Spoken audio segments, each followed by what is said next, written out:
کر سکتا ہوں۔ چنانچہ نمرود نے 2 قیدیوں کو بلایا جن کو سزائے موت ہو چکی تھی۔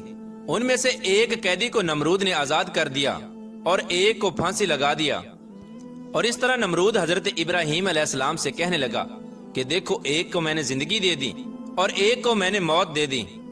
اس طرح نمرود حضرت ابراہیم علیہ السلام کے سامنے اپنی باطل دلیلیں پیش کرنے لگا اور یہ دعویٰ کرنے لگا کہ حقیقی خدا میں ہوں، بتا تیرا خدا کون ہے؟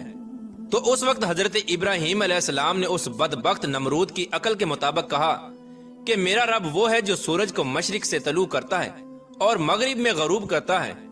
اگر تو سچا خدا ہے تو سورج کو مغرب سے طلوع کر کے دکھا۔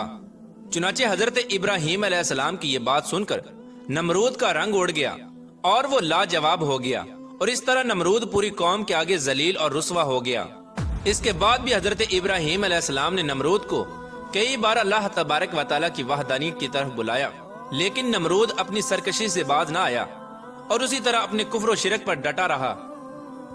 چنانچہ حضرت ابراہیم علیہ السلام کی بار بار دعوت حق دینے سے نمرود تنگ آ گیا، اور بالآخر تنگ آ کر نمرود حضرت ابراہیم علیہ السلام سے کہنے لگا کہ اگر تیرا خدا سچا ہے تو اس کو بول کے اپنی فوج بھیجے اور میرے ساتھ جنگ کرے۔ چنانچہ جیسے ہی نمرود بدبخت نے یہ بکواس کی تو حضرت جبرائیل علیہ السلام فوراً حضرت ابراہیم علیہ السلام کی بارگاہ میں پیش ہوئے اور حضرت ابراہیم علیہ السلام سے کہنے لگے کہ اللہ تبارک و تعالیٰ کا لشکر جنگ کے لیے تیار ہے۔ حضرت جبرائیل علیہ السلام کا یہ پیغام سن کر حضرت ابراہیم علیہ السلام نے نمرود سے کہا کہ اللہ تبارک و تعالیٰ کا لشکر جنگ کے لیے تیار ہے۔ حضرت ابراہیم علیہ السلام کی یہ بات سن کر نمرود کہنے لگا کہ مجھے 3 دن کی مہلت دی جائے۔ چنانچہ نمرود کو 3 دن کی مہلت دے دی گئی۔ اس دوران نمرود نے تمام مشرق و مغرب کے بڑے بڑے جنگجوؤں کو اکٹھا کیا اور بہت سارے ہتھیاروں کو جنگ کے لیے تیار کیا۔ اس طرح نمرود نے جب جنگ کی مکمل تیاری کر لی اور اپنی تمام فوج کو اکٹھا کر لیا تو نمرود نے حضرت ابراہیم علیہ السلام کو للکار کر کہا کہ ہماری فوج جنگ کے لیے تیار ہے، تم اپنے رب کی فوج کو بلاؤ۔ چنانچہ اس وقت حضرت ابراہیم علیہ السلام نے اللہ تبارک و تعالیٰ کی بارگاہ میں دعا کی تو اس وقت اللہ تبارک و تعالیٰ نے مچھروں کی ایک فوج کو بھیجا۔ ان مچھروں کی تعداد اتنی زیادہ تھی کہ ان مچھروں کے اندر سورج بھی نظر نہ آتا تھا۔ اللہ تبارک و تعالیٰ نے ان مچھروں کی فوج کو نمرودی فوج کے اوپر مسلط کر دیا، تو یہ مچھر دیکھتے ہی دیکھتے نمرودی فوج کا گوشت کھا گئے اور ان کا خون پی گئے۔ تمام نمرودی فوج کی ہڈیاں ہی ہڈیاں باقی رہ گئیں۔ چنانچہ اس دردناک منظر کو دیکھ کر نمرود اپنے محل کی طرف دوڑا اور اپنی بیوی کے کمرے میں چھپ گیا۔ اسی دوران ایک لنگڑا مچھر نمرود کے محل میں داخل ہوا تو نمرود نے اپنی بیوی سے کہا کہ اس مخلوق نے تمام فوج کو ہلاک کر دیا ہے۔ چنانچہ اسی گفتگو کے دوران وہ لنگڑا مچھر اللہ تبارک و تعالیٰ کے حکم سے نمرود کی ناک میں داخل ہو گیا اور نمرود کے دماغ کو چاٹنے لگا۔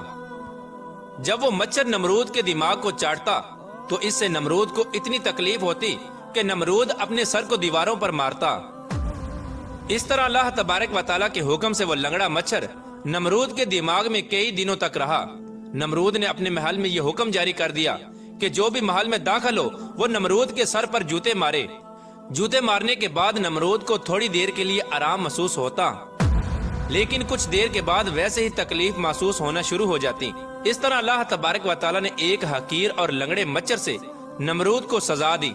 یہ تکلیف کی وجہ سے اپنے سر کو سلاخوں کے ساتھ پیٹتا رہتا، یہاں تک کہ اللہ تبارک و تعالیٰ نے نمرود کو عبرتناک موت دی، اور وہ نمرود جو خدائی کا دعوے دار تھا وہ نمرود اپنے سر کو دیواروں پر مارتے مارتے ہلاک ہو گیا۔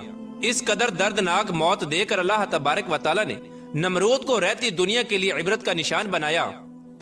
اس بات کے اندر کوئی شک نہیں کہ اللہ تبارک و تعالیٰ کی ذات ہی وحدہ لا شریک ذات ہے، اس کے علاوہ کوئی عبادت کے لائق نہیں۔